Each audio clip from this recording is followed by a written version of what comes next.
दोस्तों, बहरा ओकियानूस के मगरब और अमेरिका की रियासत फ्लोरिडा के जनूब मशरिक में एक ऐसा इलाका मौजूद है जिसे बरमूदा ट्रायंगल कहा जाता है। इस हिस्से को एक त्रिकोण की सूरत में दिखाया जाता है और कहा जाता है कि ये शैतानी समुद्री हिस्सा है, क्योंकि यहाँ कुछ ऐसे पुरस्कार और अजीबोगरीब वाकयात जन्म ले चुके हैं जिनका मोमा अब तक कोई हल नहीं कर सका।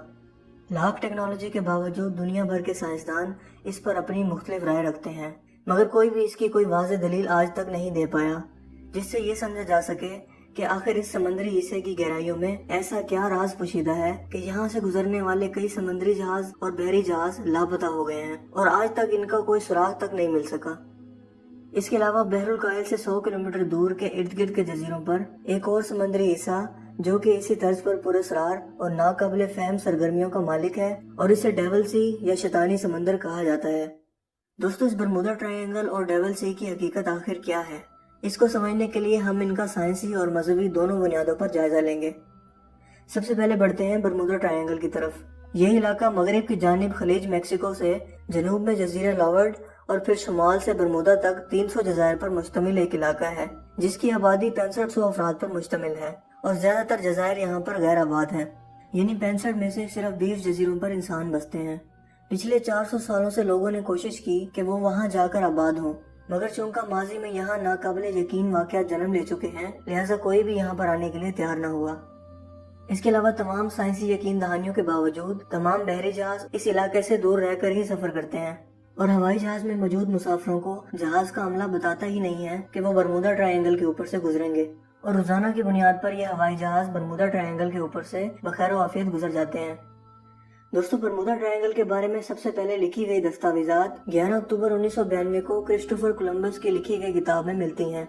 इनके मुताबिक इन्होंने और इनके साथियों ने एक समुद्री सफर के दौरान एक मखसूस समुद्री हिस्से पर ऊपर नीचे होती रोशनियां देखी और समंदर में आग की लिपटें भी देखी। इसके अलावा इनका कंपास भी ठीक से सिमत नहीं बता रहा था, यानी कि कंपास ने काम करना छोड़ दिया था। मतलब यहाँ पर कुछ अजीब तरह की मैग्नेटिक वेव्स मौजूद थी और बहुत ही गैर मामूली हरकत इस समुद्री हिस्से में देखी गयी। जबकि बरमूदा ट्रायंगल से जुड़े हादसात का पहला वाकया 18वीं सदी में पेश आया, जब 1813 में अमेरिका के तीसरे नायब सदर एरॉन बर्ग की बेटी एडोसिया इस बरमूदा ट्रायंगल में कहीं गायब हो गयी, जब वो अपने वालिद से मुलाकात करने के लिए इस वक्त की मशहूर कश्ती पैट्रियट में सवार होकर न्यूयॉर्क जा रही थी। इस कश्ती का कप्तान दुनिया का बेहतरीन कप्तान माना जाता था। जबकि इस वाकये के बाद अमेरिकन वाइस प्रेसिडेंट ने तमाम वसाइल इस्तेमाल किए कि किसी तरह वो अपनी बेटी को ढूंढ सके, मगर इसका कोई सुराग कभी न मिल सका। दोस्तों, इस वाकये के एक साल बाद यानी 1814 में अमेरिकी बहरी जहाज वास्प भी बरमूदा ट्रायंगल में कहीं जाकर गायब हो गया और इस जहाज का कप्तान भी बहुत मशहूर और माहिर कप्तान माना जाता था। और यूं इसके बाद यके बाद दीगरे कई जहाजों के गायब होने का एक ना खत्म होने वाला सिलसिला शुरू हुआ। सबसे ज्यादा हैरानकुन वाकया तब पेश आया जब एक जहाज बरमूदा ट्रायंगल के पानियों पर इस तरह से तैरता हुआ मिला कि इसके तमाम मुसाफिर और कप्तान गायब थे और खाने की मेज पर अभी तक खाना इस तरह से मौजूद था कि जैसे सब लोग खाना खाते हुए उठकर कहीं चले गए हों और किसी हादसे का कोई नामो निशान मौजूद न था। इसी तरह का मजीद एक और वाकया पेश आया जब एसएस टेल नामी समुद्री जहाज बरमूदा ट्रायंगल के पास बगैर मुसाफिर और अमले के तैरता हुआ मिला। बज़ाहिर तो ऐसा पहले भी हो चुका था, मगर सबको हैरत का झटका इस वक्त लगा जब पता चला कि एक अरसे तक इस जहाज को रिकॉर्ड के अंदर गर्क दिखाया जाता रहा है, मगर अब तक सालों गुजरने के बावजूद ये जहाज सही सलामत तैर रहा था और वो भी किसी मुसाफिर और अमले के बगैर, जबकि रिकॉर्ड्स के मुताबिक वो बहुत पहले डूब गया था। तो यहाँ सोचने वाली बात यह है कि ये डूबा हुआ जहाज समंदर पर दोबारा तैरता हुआ कैसे वापस आया। दोस्तों, 1850 से लेकर अब तक बरमूदा ट्रायंगल में तकरीबन 50 बहरी जहाज गायब हो चुके हैं, मगर इसके बाद 1945 में यहाँ से फिजाई त्यारे भी गायब होना शुरू हो गए। ये वाकया तब पेश आया जब फ्लोरिडा से 10 त्यारे तरबियती प्रवास के लिए रवाना हुए, जबकि वापसी पर 2 त्यारे गायब हो गए। इसी तरह मजीद 5 त्यारे इसी साल फिर गायब हो गए और इन त्यारों को ढूंढने के लिए जो फिजाई त्यारा भेजा गया वो भी कहीं गायब हो गया और कभी उसका नामो निशान न मिल सका। दोस्तों, अमेरिकी बहरिया के नक्शों में बरमूदा ट्रायंगल का कोई लफ्ज मौजूद नहीं है और कई साइंसदान भी बरमूदा ट्रायंगल की गैर मामूली सरगर्मियों का इनकार करते हैं। इनके मुताबिक तमाम जहाजों के डूबने की वजह वही है जो आम तौर पर दूसरे समुद्रों में हुआ करती है, जबकि दूसरी तरफ कई साइंसदान इसकी वजह गैर मामूली मकनातीसी शुआओं की मौजूदगी को कहते हैं, जिसकी बदौलत कुतुबनुमा या कंपास काम करना छोड़ देते हैं और यूं हादसा जन्म लेते हैं। एक और नजरिए के मुताबिक इस इलाके में जन्म लेने वाले गैर मामूली जल्जले बड़ी बड़ी लहरों को जन्म देते हैं जो कि जहाजों को अपनी तरफ खींचकर डुबा देती हैं और इन्हीं समुद्री झटकों की बदौलत फिजाई पायलट जहाजों का कंट्रोल खो देते हैं और समंदर में जा गिरते हैं। दोस्तों अब आते हैं एक और समुद्री पुरस्कार हिस्से यानी डेविल सी या ड्रैगन ट्रायंगल की तरफ। तारीख में मंगोल हुक्मरान कुबलाई खान का भी जिक्र मौजूद है, जिसने 2 बार 13वीं सदी में जापान पर कब्जे के लिए कोशिश की, मगर हमले के लिए आते हुए इसके जहाज पानियों में डूबकर कहीं गर्क हो गए। और हैरत की बात यह है कि इन जहाजों पर 40,000 फौज मौजूद थी, जिसका बाद में कभी कोई सुराग न मिल सका। और ये वही डेविल सी का इलाका था जो कि बहरुल कायल में टोक्यो से 100 किलोमीटर दूर मियाक जजीरे के पास वाक़या है। जबकि इस इलाके की पुरस्कारियत को रद्द करते हुए कुछ साइंसदान कहते हैं कि यहाँ कोई बड़ा जहाज गर्क नहीं हुआ, बल्कि छोटी छोटी कश्तियाँ मैग्नेटिक वेव्स या मकनातीसी लहरों की वजह से अक्सर डूब जाती हैं। मगर दोस्तों ये बहस सदियों से चलती आ रही है और कोई भी साइंसदान कभी भी एक नुक्ता पर एग्री नहीं हुए। बहरहाल के बरमूदा ट्रायंगल और बहरुल कायल के ड्रैगन ट्रायंगल के दरमियान यकीनन कोई नाकाबिले फहम ताल्लुक मौजूद है जो कि शैतानी है, क्योंकि वहाँ जहाजों के कंपास काम करना छोड़ देते हैं, जबकि डूबे हुए जहाजों का दोबारा तैरते हुए मिलना इसकी भी कोई वाज़ेह तरीन वजाहत किसी के पास मौजूद नहीं है। और तमाम साइंसदान हर तरह की टेक्नोलॉजी के होने के बावजूद इन दोनों समुद्री हिस्सों के राज को जानने से कासिर हैं। लिहाजा अब इन समुद्री राजों को हम इस्लामी नुक्ता नजर से जानने की कोशिश करेंगे। दोस्तों अगर हम कुरान और हदीस में इससे मुताल्लिक कोई हवाला तलाश करें तो हमें सबसे पहले हजरत तमीम दारी की रिवायत करदा हदीस को मद्देनजर रखना होगा।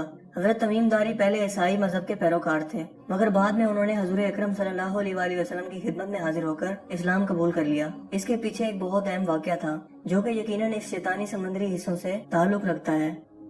इस रिवायत के मुताबिक एक दिन हजूर अकरम सल्लल्लाहु अलैहि वसल्लम ने तमाम सहाबा को इकट्ठा किया और फरमाया कि तमीम दारी ने मुझे एक ऐसा वाक़या बयान किया है जो मैं तुम्हें दज्जाल से मुतालिक बयान किया करता था। उन्होंने मुझे बताया कि वो लखम और जजाम कबीला के 30 आदमियों के हमरा समंदर के सफर पर बहरी जहाज में रवाना हुआ, मगर इनका जहाज समंदर की लहरों का शिकार होकर महीना भर इधर उधर घूमता रहा, यहाँ तक कि वो एक जजीरे में पहुँच गए और इस वक्त सूरज गरूब होने का वक्त था। वो एक छोटी कश्ती में बैठकर जजीरे में दाखिल हुए तो वहाँ इन्हें एक जानवर मिला जिसके जिस्म पर बहुत से बाल थे। बालों की कसरत से इसकी जिसामत भी देखना मुश्किल था। तमीमदारी ने इस जानवर से कहा, तेरा सत्यानाश हो, आखिर तू क्या चीज है? इस जानवर ने जवाब दिया, मैं हसासा हूँ। तमीमदारी ने फिर पूछा, हसासा क्या चीज है? इस जानवर ने जवाब दिया, ए लोगो, खानकाह में मौजूद इस आदमी की तरफ जाओ, वो तुम्हारी खबरें सुनने का बड़े तजस्सुस से इंतजार कर रहा है। तमीमदारी को खौफ हुआ कि ये जानवर कहीं शैतान न हो और कोई नुकसान न पहुंचा दे, लिहाजा वो तेजी से चले और खानकाह में दाखिल हो गए, जहां उन्होंने भारी भरकम कद काट का एक आदमी देखा जिसको घुटनों से लेकर टखनों तक बांधा गया था और वो एक लोहे की जंजीर में कैद था जिसके जरिए इसके हाथों को गर्दन के साथ बांधा गया था। तमीमदारी ने उससे सवाल किया, तू क्या चीज है? इस आदमी ने कहा, तुम्हें जल्द पता चल जाएगा मैं कौन हूँ, मगर पहले तुम मुझे ये बताओ कि तुम कौन हो। हजरत तमीमदारी ने जवाब दिया, हम अरब से हैं, और अपने तमाम सफर की दास्तान सुनाई। इस शख्स ने कहा, मुझे बेसान के नखलिस्तान के बारे में बताओ। तमीमदारी ने जवाब दिया, इसके बारे में कौन सी बात पूछना चाहता है? इस शख्स ने कहा, क्या इस बाग के दरख्त पर फल आते हैं? तमीमदारी ने जवाब दिया, हाँ आते हैं। फिर इस शख्स ने कहा, मुझे झील तबरिया के बारे में बताओ कि क्या इसमें पानी मौजूद है? उन्होंने कहा, हाँ इसमें पानी मौजूद है। फिर इस शख्स ने कहा, क्या लोग इससे अपने खेतों को सैराब करते हैं? और मुझे मोहम्मद सल्लल्लाहु अलैहि वसल्लम के बारे में भी बताओ। हजरत तमीमदारी ने कहा, वो मक्का से निकलकर यसरब में आ गए हैं।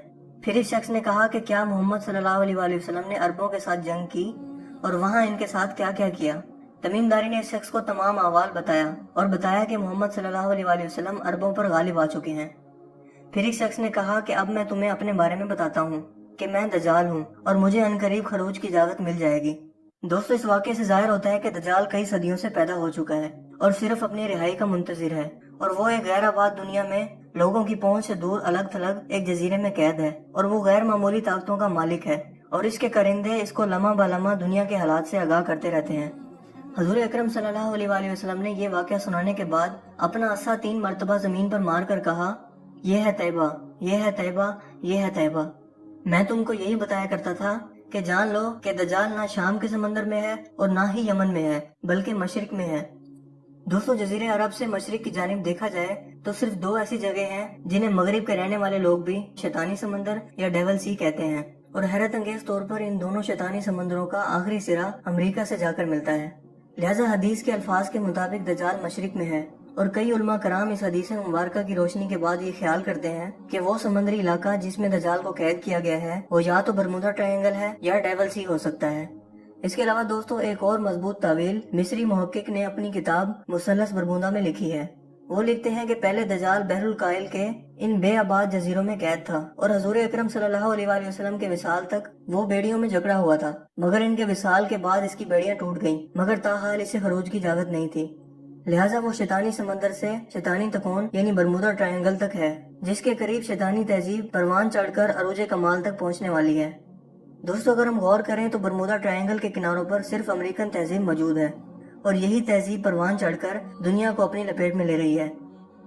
دوستو، حضور اکرم صلی اللہ علیہ وآلہ وسلم نے ایک اور مبارک حدیث میں فرمایا کہ اگر دجال کا ظہور میری عدم موجودگی میں ہو تو تم میں سے جو شخص بھی اس کا سامنا کرے وہ اس پر سورہ کہف کی ابتدائی آیات کی تلاوت کرے تاکہ اللہ تم کو اس کے فتنہ سے بچا دے۔ دجال کے لشکر میں 70,000 افراد شامل ہوں گے جو کہ غیر معمولی طاقتوں کے ساتھ حضرت عیسیٰ اور امام مہدی کی طرف بڑھیں گے، اور یہ حق و باطل کا آخری مارکہ ہوگا۔ یہودیوں کے عقیدہ کے مطابق جب وہ تیسری بار ہیکل سلیمانی کی تعمیر کریں گے تب دجال کا ظہور ہوگا، اور اس مقصد کے لیے وہ مسجد اقصی کو شہید کریں گے۔ دوستو، مجھے امید ہے کہ ان سائنسی اور مذہبی حوالوں سے آپ پر ان دونوں سمندری حصوں کی پراسراریت کا راز واضح ہو گیا ہوگا۔ اگر ویڈیو آپ کو اچھا لگا ہو تو اسے لائک کیجیے اور دوستوں کے ساتھ شیئر کیجیے۔ مزید اس طرح کی ویڈیوز کے لیے آپ ہمارے چینل کو سبسکرائب کر سکتے ہیں۔ آپ اپنی رائے کا اظہار کمنٹس میں بھی کر سکتے ہیں۔ میرا نام ہے حسیب شفقت اور آپ دیکھ رہے ہیں ہنسی ٹی وی۔ میں ملوں گا آپ سے ایک نئی انٹرسٹنگ ویڈیو میں، تب تک کے لیے اپنا بہت سا خیال رکھیے گا۔ Thanks for watching. خدا حافظ۔